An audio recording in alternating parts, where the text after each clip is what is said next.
চলতি মৌসুমে মৌলভীবাজারে কাঁঠালের বাম্পার ফলন হয়েছে। কোনো কোনো গাছে কাঁঠাল ধরেছে ১০০টিরও বেশি।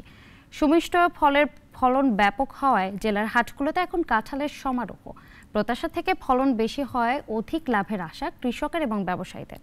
দেশের চাহিদা মিটে বিদেশেও রপ্তানির কথা জানায় কৃষি বিভাগ। মৌলভীবাজার প্রতিনিধি বিকাশ দাসের তথ্যচিত্রের প্রতিবেদন জানাচ্ছেন অলিয়ল রনি। দেশের জাতীয় ফল কাঁঠাল। সুমিষ্ট এ ফলে ক্যালসিয়াম, পটাশিয়াম, আয়রন ও সোডিয়াম উপাদান সহ রয়েছে নানা পুষ্টিগুণ। উৎপাদনের দিক থেকে ভারতের পরে অবস্থান বাংলাদেশের। তার মধ্যে অন্যতম অঞ্চল মৌলভীবাজার। এ জেলায় এবার ব্যাপক ফলন হয়েছে কাঁঠালের। শ্রীমঙ্গল, কমলগঞ্জ, রাজনগর ও বড়লেখা উপজেলা সহ জেলার বিভিন্ন স্থানে কাঁঠালের বাম্পার ফলন হয়েছে। খুশি কৃষক ও ব্যবসায়ীরা। ভালো দাম পাওয়ার পাশাপাশি অন্য বছরের তুলনায় লাভ বেশি হওয়ার আশা করছেন তারা। আমরা এলাকার বাজার আমরা নিয়ে খাটিয়া বেশি খুব বেশি ভালো কাটো লাগে। আমরা এখান থেকে আরো বিভিন্ন জায়গাতে আমরা সাপ্লাই দিই, যেমন হবিগঞ্জ থেকে আজমিরও দিই সাপ্লাই। মৌলভীবাজার কোর্ট বাজার থেকে কাঁঠাল বিদেশে যায়।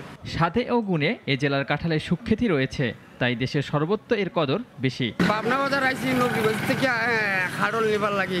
মৌলভীবাজারের কাঁঠাল সুস্বাদু এবং অনেক ভালো, তাই আমি প্রতিদিন এখান থেকে কাঁঠাল নিয়ে যাই।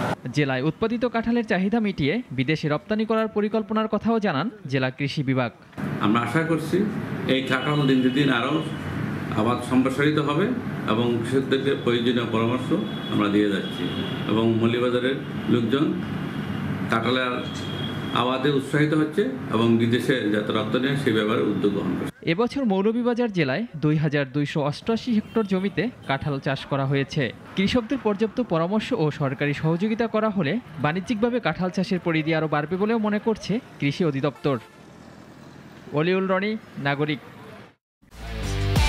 একমাত্র ওয়ালটন এসি দিচ্ছে 1 বছরের রিপ্লেসমেন্ট গ্যারান্টি এবং কম্প্রেসারের 10 বছরের গ্যারান্টি।